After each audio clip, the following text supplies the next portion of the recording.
How to manage friend requests notifications on Facebook mobile. Hello guys, in today's video I'm gonna show you how to manage friend requests notifications on Facebook mobile. First we're gonna do is go to Facebook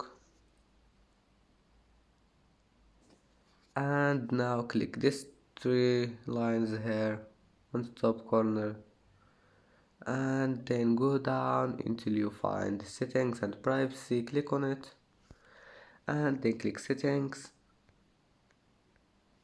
and now go down again and you will find notifications. Click on it and now all you need to do is just find this one, friend requests, and click on it, and here you can manage anything you want and then just go back and it will be saved. And that's it for today's video.